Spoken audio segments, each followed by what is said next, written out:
Hello, everyone. I am Corey Andrew Powell, and I'm joined today by Dr. Cynthia Hickman. Dr. Hickman is a retired registered nurse of nearly 27 years, and she's also the founder and CEO of Your Proactive Caregiver Advocate, which is a platform to educate and inform of the importance of being proactive and mindful in our aging population. So, wow, Doctor, I'm so happy to have you here today. Welcome to Motivational Mondays. Thank you, Corey. So good to be here. So nice to finally see you, meet you, hang out with you. I'm elated. I'm elated. Yes. Well, for me too. And I would just let everyone know you were so kind. You reached out to me a while back, a few months ago, and you had watched an episode or two, maybe. Oh, and you reached out to me on LinkedIn and we started talking there. And when I saw that you were, I guess, an expert on how to start caring for an aging population, at that time, my family and I were going through Wow, Corey. two very difficult times with that exact Wow. thing. Wow. Yeah, it was. So I was like, okay, I want to have this conversation, but I probably am too emotional at that Yeah. at that Yeah. time. So Stand.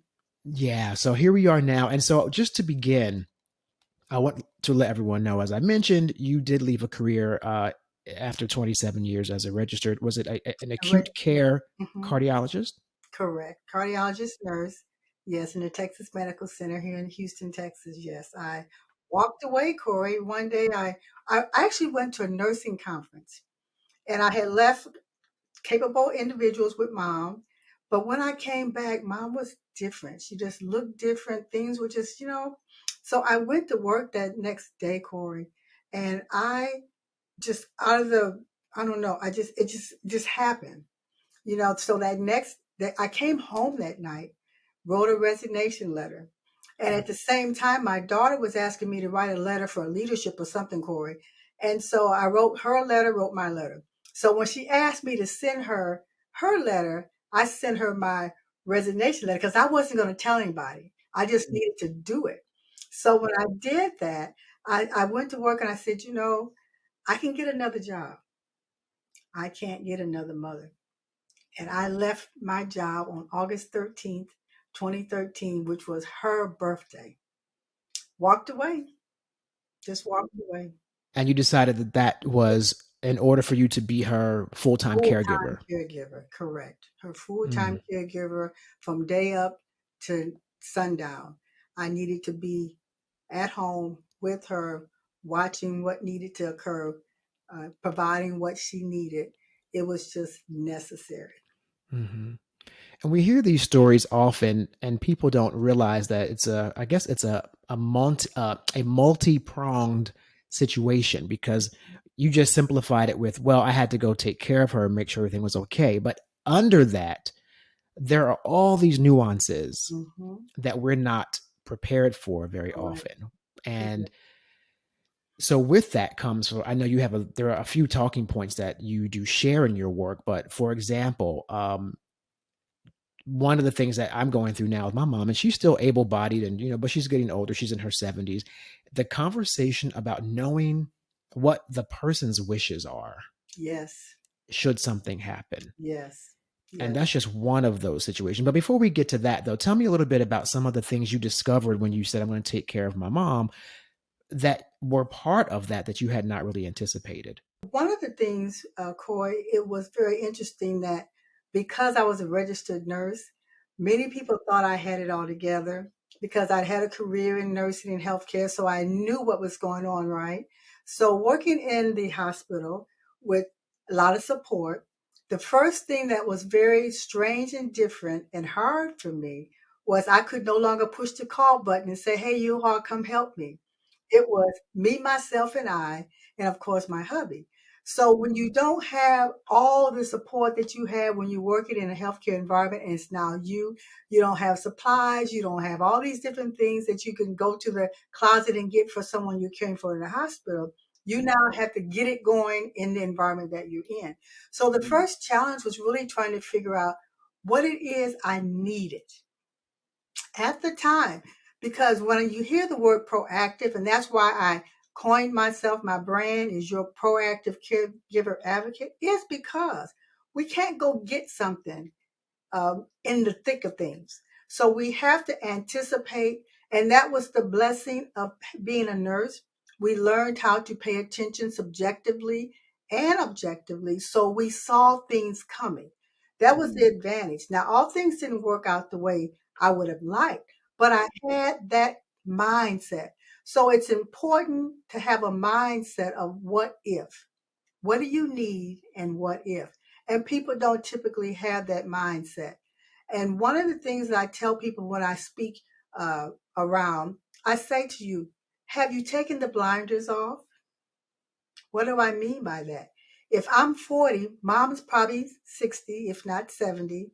And what have you observed in the process of watching our parents uh, grow old?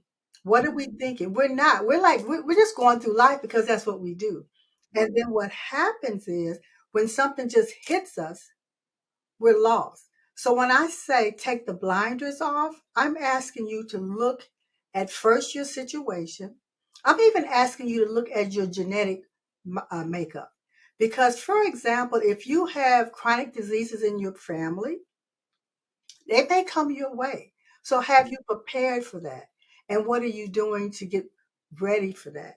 So taking the blinders off means looking at your aging parents, seeing what's happening with them, seeing what might happen, see what has occurred already and what that outcome has been. And how are you going to navigate that situation?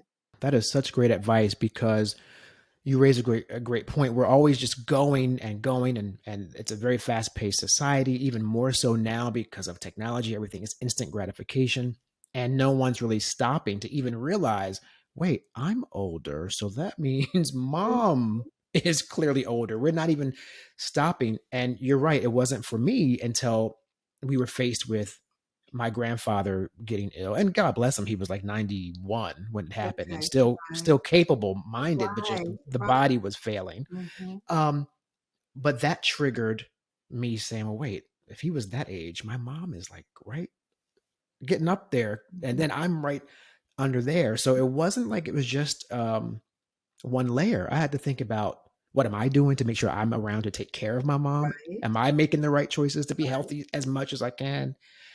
So much It to is. think of that I had not thought of before. Well, I'm glad you thought of it because a lot of people don't until, like you're saying, it's in your face and now you have to. And it's really a different mindset when it pops in your face and you have to. You know, you get angry, you get frustrated, you get annoyed because now you have to. But if you think in the proactive perspective, then you can kind of anticipate some of the things that could occur. You know, some of the things that could occur where you can kind of be on top of things. And one of the things I say all the time is our parents are private. You know, my mom was from that era where they didn't talk and everything's hidden and they don't want you to know what's going on. And then if they crash and burn, now you're stuck with, so it becomes a dinner table kind of thing. Hey, mom, what you want to do? You want to be burned or you want to be buried? You know, you say it jokingly, but in the back of your mind, you're really saying, I'm having these conversations because I kind of need to have these conversations. Who's your banker? Where's your birth certificate? Hey, was daddy in the military? Do you have his military discharge papers because you need those in case of death? So you kind of start playing these games where they may not know that you're really policing them, but you are because these are very important.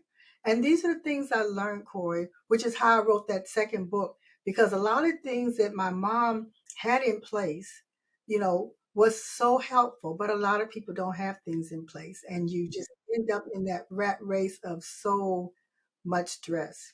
Yeah. Oh, a dear friend of mine lost his mother last year, and I remember I would call him to check on him, and we'd have these great conversations.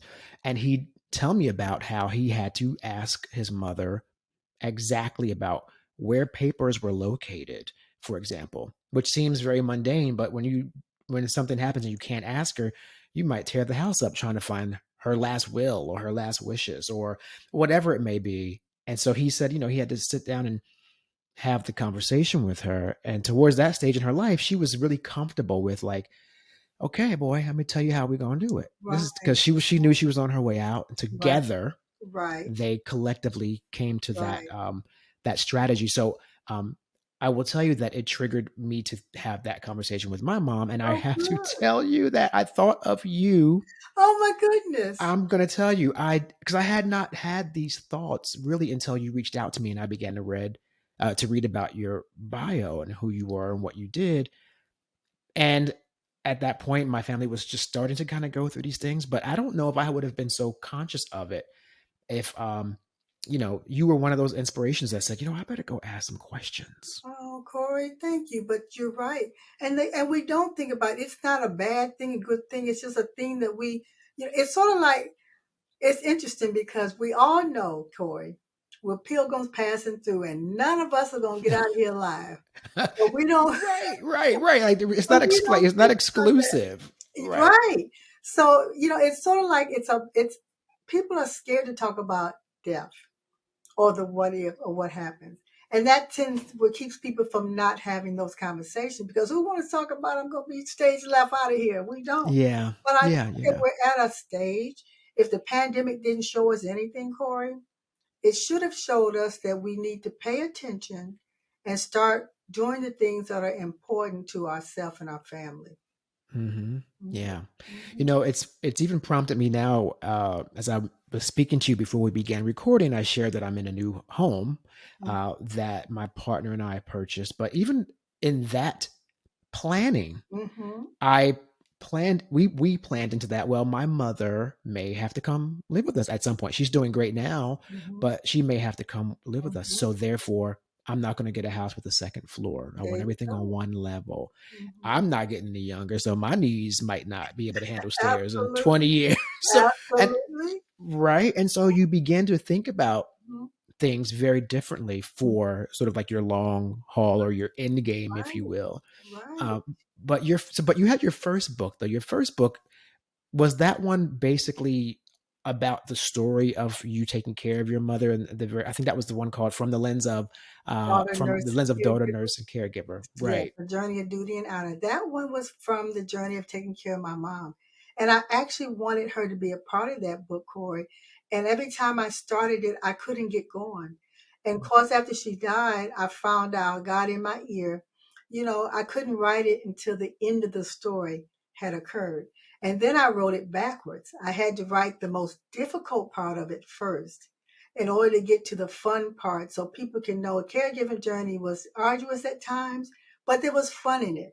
And mom did crazy things, while she was with us. And I shared a story when I was working on my PhD. My mother was an educator, and I worked real hard to keep her fine motor skills, gross motor skills, vision intact. So I gave her my chapter 3 when I was working on my dissertation with a red pen. It's actually in the book. Oh, oh goodness. When She must have had a she field got day. done with that chapter, I said, and I thought it was so good, and I made sure I had everything correct. When she got done with that chapter, Corey, I said, Mom, thanks. You won't get another chapter.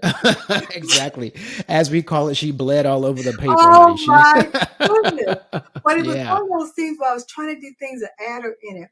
But because God didn't want it that way, I wrote it after she passed, which was the way that helped me grieve because I was her caregiver, I was her advocate for the business side as well as the medical side. I didn't have time to grieve. And so writing that book helped me kind of release what I was on the inside because I was everything to everybody. The grandkids, the siblings, everybody was falling on the chair, flipping over chairs. I'm like, okay, let me stay calm because I have to do this, I have to do that, I have to contact this person, that person. So it was a while before I grieved. And so when I crashed and burned, the book helped me get myself back on track and recognize that I needed to share the journey with others in hopes that they don't end up where I ended up. I love that you answered that question because I literally have a question here and you already answered it. My question was going to be to you. I wondered, after going through such a difficult thing as that, what prompted you to Mhm. relive it and and want to rewrite it, because that's such a deeply personal story. But you just shared Mhm. it's part of the advocacy because through that experience you're telling readers what to potentially expect Right, right. and maybe how to address certain things. Like even when it comes to one thing I love you talk about is um, the importance of educating yourself Mhm. on some of the healthcare Yes, situations that could yes, arise in the healthcare system or the yes, hospital. So talk a yes. little bit about that. I'm glad you mentioned that because what happens is when you think caregiving, Corey, people think the physical side of caregiving only. But the person has something going on where they need to have care from the medical side. And most people aren't versed in that. What they look at is the bathing, the bathing, the bathing, the clothing, going to bed, giving them medicines and all that. But you have to really realize why this person now needs care. In the case of my mom, she ended up with heart failure. But thank God I worked in heart failure for over 20 years. So my mother did not have a hospitalization from heart failure because I knew what to do. I knew the medications. I knew she had to be weighed based on weight. You determine medicines and all that. But most people just do the physical side. Give them their bath, comb their hair, sit them in the chair. But what if someone has a medical condition that you're not familiar with? You must educate yourself because in your quest to do good, you could actually injure someone. Good example, diabetes. We know it's an issue with the pancreas. It no longer works, and people now, their insulin is not working the way it should. So now they're either on PO medication for blood sugar compliance or insulin. But if you give them too much not and too little, things could happen. If you're not paying attention to their skin, to their feet, to their skin folds, where a lot of times bacteria folds, which turns into infections. If they're not able to move about, they get bed sores and you don't understand why. If they're incontinent and you're not cleaning them appropriately, they get sores. That goes into a whole nother enchilada. So you have to also know a little bit about the health condition of your person because you could hurt them if you don't. Yeah. And it's amazing to me because everything you're saying, I think so many families have gone through or will go through. Um, as you were saying that story, I was again thinking of a personal family matter with my grandmother has been gone now maybe 20 something years of colon cancer that spread to her liver. Mm, And of course, when you're in your late 60s, you're not really on the transplant list, for a right, kidney for an right, organ. right. But the way we realized something was wrong was because my mother would go over there a lot, and then she one day noticed. She said, she noticed that my grandmother's eyes were not Yellow. clear. Yeah, They were yellow. yeah. Absolutely. That's where it began. And she said, Hmm. your eyes don't look clear, Mom. Hmm. What's going on? And she said, No, I'm fine. And she said, No, I don't, I'm not saying how you feel. You don't look right. And my mom really then paid closer attention and she Right. noticed a protrusion Ah, in the lower belly. And wow. she said, Mom, what is this? Her liver Because we was. thought she was going to the hospital a lot, like normal. She Hmm. was she was supposedly going, and she was, but somehow doctors didn't notice. And my grandmother said, "Oh, that's from having 5 children." My mom's like, "Yeah, you had us like 40 years ago, though. There's no There babies should out be there anymore, right? right. Like, there's no way that's." But like to your point earlier, the older generation, "Oh, I'm fine. Yep. No, everything's okay." Yeah. And so you really have to look after the elders in many cases because they are from a different time. They don't want to talk Hmm. about it. So long story short, it ended up being that protrusion was Liver. Yeah. liver that had been inflamed and Right. enlarged because it had cancer. So if you get nothing else from this, everyone who's listening and watching and taking Dr. Hickman's advice, just pay Pay attention. attention. Yeah. And you pay attention and don't let your elders all the time know that you're paying attention because I promise you, they act differently when you're staring. So in nursing, we learn subjective and objective observations. So subjective observation would be like you're saying, Granny, how you feeling today? And they'll give you some song and dance, and if they might say they're feeling fine, but like you said with your grandma, something looks different. Your eyes are yellow, something, something. So you're subjectively hearing what they're saying, but you're observing that might not truly be the case. And so you have to act on that behavior. Because if you don't, you don't want people to have consequences and complications of things that you can possibly avoid. So the healthcare aspect is very important. And so I stress with listeners all the time, please know a little bit about what's happening with your care recipient, because otherwise you could harm them and you not even know it. And is that something that you cover? So your second book that you referenced a few minutes ago, The first one, of course, was your experience, Hmm. the 20 years of caring for your mother. But Correct. then your second book is more of a resource guide. Correct. So Correct. tell And me I, about that one. yes. So the second one really talks about the importance of having tangible information. You know, we're technology savvy now, right? But if your computer die, you drop your phone in the toilet, now what? So it's very important to have tangible information, from important phone numbers that might be in your phone, but who else is going to know about what's in your phone? So in mom's case, I had a list of phone numbers in her room on her door. So everybody had access to phone numbers that were important, her doctors, her hospitalization, and so on. So family members that were close, family members that were far. So that was important. Vital statistics. You need to know social security numbers. You need to know date of birth. You need to know all those things if you have to operate in their stead. And again, it needs to be tangible, because original documents is what people want. They don't want it on your phone. They don't want it scanned in because they won't accept it. You know, so that's important. Banking information, Corey, financial information, because if you have to operate financially for someone, and if you're not on their bank statement as a beneficiary, you won't have access to the information. So beneficiaries on documents are very, very important. So that's really, really key. And then your social support systems. Know who your tribe is. And it may not be the older daughter, brother, son all the time. Sometimes you have to look past who's the oldest, and although they might try to pull that age game on you, but they may not be able, for example, to take mom off the ventilator. You know, they may not have that mindset. And so when you talked earlier about important documents, which is in that black book, know your family's wishes. It eliminates the fussing and the squabbling that siblings and other family members do. So know what they want and ask that early. And some people are offended, but other people really, who wants to be plugged up forever? Who wants every tube in every part of the body? People don't want that, Corey. And allow them to tell you that. That's why I know that everything that you were saying is so vital, because literally everything you're saying, I've gone through in the past Mm, maybe 8 to 10 months. Okay. From the siblings having discussions about things when maybe one of them was caring for the parent and the other ones were not. So now they all come together and they have to figure out what's what. Um, that's the it's life definitely together again. exactly. I was like, okay, this is, it's just people, those are very tumultuous times when, Yeah, someone passes and then you're trying to figure it out. So, right. um, currently in the situation too, with I had to make sure that my mother informed the bank. Yes, Hmm. she had to write a letter to the bank and said, Right, yes, my son is a third party. You can talk to him about everything and anything. Now, right. I'm an only child. So that has its own dynamic, right? When Mhm. someone That's dies. But another conversation for another day. oh, You're an orphan. You're going to be an elder orphan.